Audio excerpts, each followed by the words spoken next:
We just got the opening cutscene for Liberty Falls and it's actually insane. So let's not waste any time and start breaking it down. The first thing we get to hear is "We Will Meet Again." This song was used in the outro cutscene of the Forsaken main Easter egg. Very fitting it is played once again at the beginning of the next game. We get treated to some absolutely beautiful shots of wherever this is. Perhaps it is West Virginia. It's clearly autumn time. This is beautiful. I love the colors, the saturation, such a peaceful scene. We have a radio, we have a picnic going on, and of course, it's Edward Richtofen with his wife and son. Now, I have tried to slow this down, tried to do all sorts of technical things to read this book better. I've tried reverse Google searching it. I cannot find what this book could be. So if you have any better means, if you're smarter than I am, which you probably are, go ahead and try to figure out what that book is and let me know in the comment section below. However, we could see Richtofen's son playing in the background here with a fake green toy gun. Perhaps he's reenacting some secret CIA missions that his dad talks about. Now, as Richtofen gets the sweater for his wife, he starts feeling uneasy, and we can see these beautiful colors slowly desaturate into this cold, dark atmosphere. And right as he turns around, you can see a lovely mark on his neck. This is a scar from when he was stabbed or attempted to be assassinated. And you can kind of see it on his eye right here as well. Now, who would try to assassinate Edward Richtofen? Why, none other than Gregory Weaver. That's right, our protagonist in Terminus tried to kill Richtofen. I think it's insinuated that he got stabbed in the neck, and once Weaver thought, okay, cool, he's stabbed in the neck, he lit Richtofen's house on fire, and his wife and his son burned to death. And I gotta say, this is the most twisted and demented thing we've ever seen. Look at, oh my goodness, jump scare warning, I apologize. This alone right here, these poses are so sinister, they're in the uncanny valley right now. That looks so terrifying. But nothing is more terrifying than these dead corpse right here. Oh my goodness, I can't even look at it for too long. It's too much for me. That is too much for me. That is crazy. Treyarch, that's insane. But we really get a great sense of, well, for this entire intro cutscene, it's painting Richtofen as the victim, as the protagonist, as the hero that we want to be. I love the depth of character that we're getting right here. And as you can see, Liberty Falls, West Virginia, February 18th, 1991, 3 p.m., taking place at the same time as Terminus. See, this photo on his bedside table right here was just of the vision we just had of his wife and his kid. Now, I am not a music person whatsoever, but the music that plays right here sounds a little similar to the Shadows of Evil Pack-a-Punch sound, but just really slowed down. I don't know.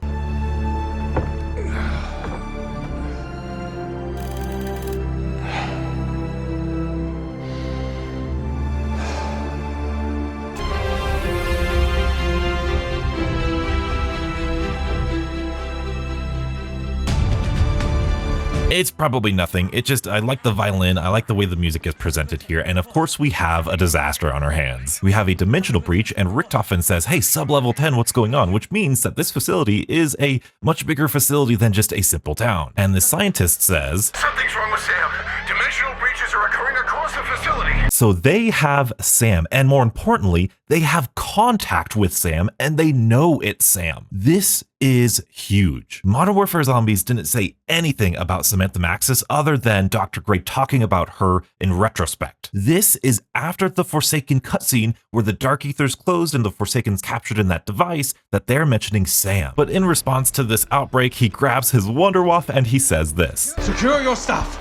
I'll handle Sam myself. Secure your staff, I'll handle Sam myself. And unfortunately, I don't think that doctor is securing anything because this mist comes in and takes him away. He is a goner. And I should mention, on these little security cameras, it just kind of looks like background stuff. I couldn't find anything. I couldn't really make out anything. There's some zombies stammering and crawling around, and it just kind of looks like general background stuff, like chaos ensuing. But there's clearly, like I said, clearly some zombie stuff out there. I'm sure it's part of the map, and we can see some map geometry there. Really cool. But Richtofen is going to handle Sam himself. And of course, we get this epic reload here of the Wonderwaffe charging that handle. Very good, the light switch, and we can see right at the end there, this is a mirror that we have seen before. This is the final cutscene of Modern Warfare 3 Zombies, and what do you know, it's the same exact mirror. And this mirror was used to capture Ava Jansen and take her into the Dark Aether, well, supposedly the Dark Aether. And don't you worry, I have my theories about who this person is. It's another misty person, we'll see. But there seems to be some importance to mirrors here in the new Dark Aether storyline. And here we get introduced to what I believe to be a brand new character.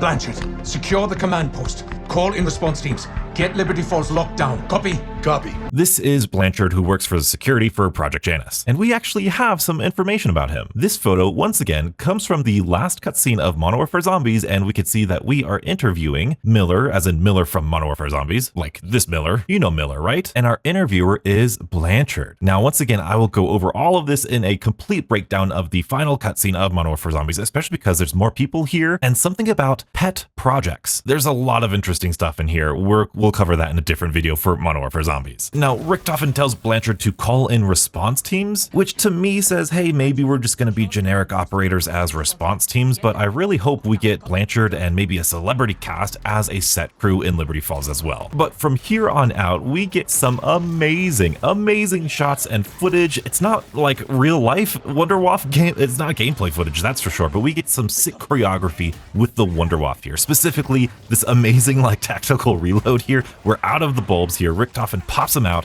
boom, kills the zombie, puts more bulbs in, and then charges the handle with that dead zombie. And oh my goodness, that little bit of choreography and then these shots of the Wonderwaffe going off, it makes me want a Call of Duty Zombies movie even more than I already wanted it. But we can see this elevator right here requires special access. Richtofen tries to put his hand, it actually turns red, and he's saying, you know, Richtofen, Director, Project Janus, emergency access, whatever. And it's only until this zombie bashes his face in that it turns green. So either the zombie just coincidentally had access to it before he was leaving and his eye got scanned, or Richtofen's voice activation stuff actually worked. I don't know. I just thought it was a weird shot to focus on the zombie hitting his head and then it turning green. I just thought it was convenient. I don't know. Everything's significant in zombies. So now as we go down, of course, we have the purple mist once again, and Richtofen says, I swear to you, Sam, you'll never be free! I swear to you, Sam, you'll never be free. Very interesting stuff, but we get our big reveal. Hey, what do you know? And we hear Maxis, or Sam, saying, But Edward,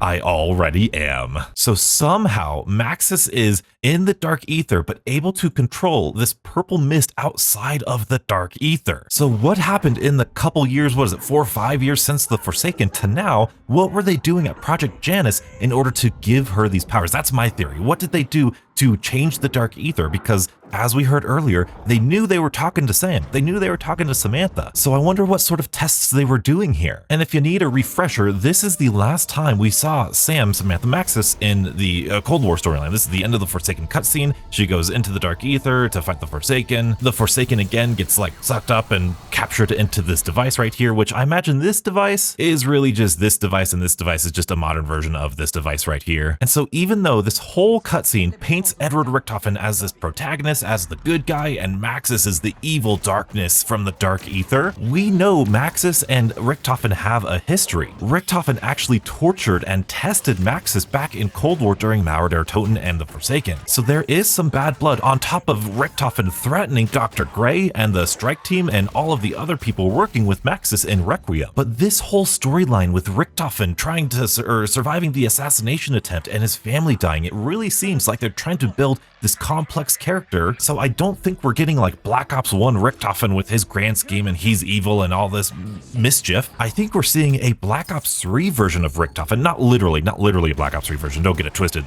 We'll go into the lore later, but in the sense of the character depth and the struggles that character has. The Black Ops 3 version of Richtofen, Primus Richtofen, struggled with doing the right thing the right way. He wanted to do the right thing, but he often did the wrong thing to get to what he wanted to do. It's all so very interesting, but this right here, this to me, I don't know if this is going to be playable or not because this is just a cutscene, but to me, to my eyes, this big old room right here, that kind of looks like a boss fight room if you ask me. I'm just saying. I'm not a betting man, but if I were, I would bet this is the boss fight. Because as we know from this tiny little teaser of Liberty Falls back in the Terminus gameplay trailer, we are indeed going into the Dark Aether right here. So the Dark Aether is going to play a very important part of this map. I mean, it's literally where Pack-a-Punch is, so oh, that's so cool. Now there is one final thing that came out, I believe, on the WhatsApp Easter egg. I don't know exactly how it all works. It's kind of like the text Easter egg where you text Call of Duty number like we said earlier. There is this quote by a scientist about Edward Richtofen. I'm going to let you hear it right now. Pericles Panos, Project Janus, Energy Research Division. It has become abundantly clear. Director Richtofen is slipping. If we fail, It will all be down to Richtofen and his hubris. Now, I don't know if that doctor is the same doctor that Richtofen is talking to in the cutscene, but for as passionate as Richtofen is for Project Janus, and if you read the log entries and the intel from Cold War, Project Janus has been a project in Richtofen's brain for years. And if you're interested, I would love to dive deep into that, but to have some underlings under you, under Richtofen, saying he's losing it, he's losing control, and if we fail, it's gonna be because of him and his hubris. It sounds like Richtofen is desperate, which is of course very in line with the Richtofen we know and love. Absolutely huge shout out to Treyarch and Nolan North for Richtofen and all of this great, this intro cutscene is a breath of fresh air, and you don't know how big of a breath of fresh air it is because the last time we got more than one zombie map at launch with an opening cutscene was 6 years ago with Black Ops 4. Cold War only had one intro cutscene, Vanguard only had one intro cutscene, Modern Warfare 3 only had one intro cutscene. If every single zombie map had an intro cutscene like this, like Black Ops 3, like Black Ops 4, my goodness, that is good news for us zombie players. Not to mention, we're getting all of this zombie news before multiplayer. That is wild to me. Now, the only thing missing, the only thing we might need here, Treyarch, is a good old-fashioned music video. I need a good Kevin Sherwood song and some amazing gameplay music videos. If you have never seen a gameplay music video from zombies, oh, you are missing out. Cold War, Modern Warfare Zombies, Vanguard set up the lore in a certain way, and it looks like Black Ops 6 is using that lore and now twisting it and providing these characters in these interesting situations that, oh, it's so exciting to be a zombie fan right now. Now, if you want a history of what happened between Weaver and Richtofen, don't worry, I made a whole entire video about it, and you can check it out right here. Enjoy, and as always, stay beautiful.